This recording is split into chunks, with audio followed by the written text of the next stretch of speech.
پاکستان تحریک انصاف کے چیئرمین عمران خان نے 19 اکتوبر کو ایک انٹرویو میں انکشاف کیا ہے کہ نیب ان کے دور حکومت میں اسٹیبلشمنٹ کے زیر سایہ تھی۔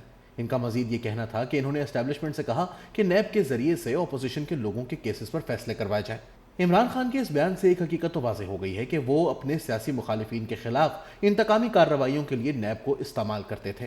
ان کا دوسرا بیان کہ نیب اسٹیبلشمنٹ کے کنٹرول میں تھا تو یہ بات ماضی کے واقعات کے برعکس جاتی ہے۔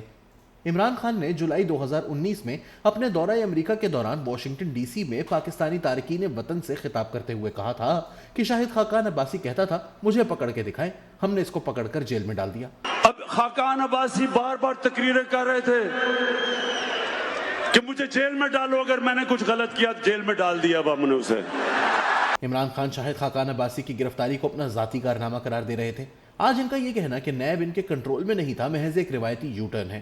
شاہد خاقان عباسی کے اوپر عمران خان کے ایما پر جو ریاستی جبر ہوا وہ انتقامی کارروائی کسی سے ڈھکی چھپی نہیں ہے۔ ان سب کارروائیوں میں نیب کو بطور ایک مہرہ استعمال کیا جاتا رہا۔ اسی طرح جولائی 2019 میں ہی طیبہ گل کیس بھی سامنے آیا، جس میں طیبہ گل نامی ایک خاتون کی اس وقت کے چیئرمین نیب کی جانب سے اخلاق سے گرے ہوئے پیغامات اور آڈیو ریکارڈنگ سامنے آئیں۔ 2022 میں عمران خان کے اقتدار سے نکالے جانے کے بعد طیبہ گل نے سلیم صافی کو دیے گئے ایک انٹرویو میں انکشاف کیا کہ عمران خان نے طیبہ گل کی چیئرمین نیب جاوید اقبال کے ساتھ ویڈیوز کو استعمال کرتے ہوئے نیب سے اپنے کیسز ختم کروائے۔ طیبہ گل نے مزید الزام عائد کیا کہ عمران خان نے ان کی اور چیئرمین نیب کی ویڈیوز کو استعمال کرتے ہوئے چیئرمین نیب کو بلیک میل کیا اور ان کو اپنے سیاسی مخالفین کے خلاف کیسز بنانے میں استعمال کیا۔ طیبہ گل کا کہنا تھا کہ انہوں نے چیئرمین نیب کے خلاف وزیر اعظم پورٹل پر شکایت کی تھی اور ان کو وزیر اعظم عمران خان کے پرنسپل سیکرٹری اعظم خان نے وزیر اعظم ہاؤس بلایا تھا۔ ان کو انصاف کی یقین دہانی کراتے ہوئے ان سے ویڈیوز لے کر 2 دن بعد ان کی مرضی کے خلاف ویڈیوز نشر کر دی گئیں۔ طیبہ گل کا مزید کہنا تھا کہ ان کو اور ان کے خاوند کو 1.5 ماہ تک وزیر اعظم ہاؤس میں ان کی مرضی کے خلاف رکھا گیا اور اس دوران ویڈیوز کو ریلیز کر کے چیئرمین نیب کو بلیک میل کر کے پی ٹی آئی کے رہنماؤں کو گرفتاری سے بچایا گیا۔ اس کے بعد ان رہنماؤں کے خلاف کیسز کو ہمیشہ کے لیے بند کر دیا گیا۔ لیکن میں نے تو سنا تھا کہ انہوں نے آپ لوگوں کو کچھ عرصے آپ میاں بیوی جو تھے پیم ہاؤس میں بھی رہے اور باہر بھی آپ کو لک آفٹر کرتے رہے، اور مجھے اور میرے ہسبینڈ کو تقریباً 1.5 ماہ۔ 1.5 ماہ جی سر۔ رہائش وغیرہ بھی عمران خان صاحب کی جی سب سر، سب، ہاں جی۔ طیبہ گل نے جون 2022 میں سلیم صافی کو انٹرویو دیتے ہوئے اپنے موقف کو دہرایا کہ ان کا مقصد چیئرمین نیب کو بلیک میل کرنا نہیں تھا اور نہ ہی انہوں نے ویڈیوز کو آن ایئر کیا تھا۔ انہوں نے اس شکایت کی درخواست کو پیش کیا تھا جو انہوں نے وزیر اعظم پورٹل پر دی تھی، مگر وزیر اعظم کے پرنسپل سیکرٹری اور ان کے دیگر عملے نے چیئرمین نیب کو سیاسی مقاصد کے لیے بلیک میل کرنے کے لیے ان ویڈیوز کو استعمال کیا۔ طیبہ گل کے بیانات سے صاف ظاہر ہوتا ہے کہ کس طرح عمران خان اور ان کے رفقا نے چیئرمین کو یرغمال بنا کر اپنے سیاسی مقاصد کے لیے استعمال کیا۔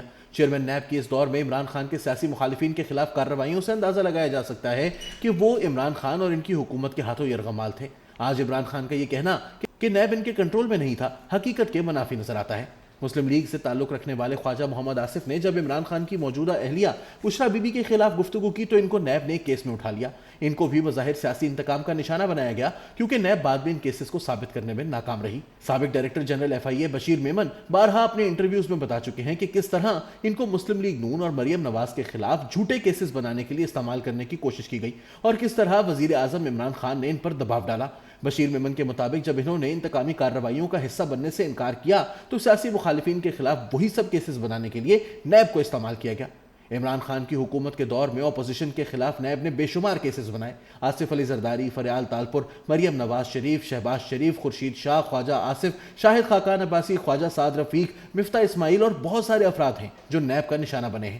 یہ سب کچھ نیب عمران خان اور ان کی حکومت کی مرضی کے بغیر کر رہا تھا تو یہ بات کچھ ماننے میں نہیں آتی۔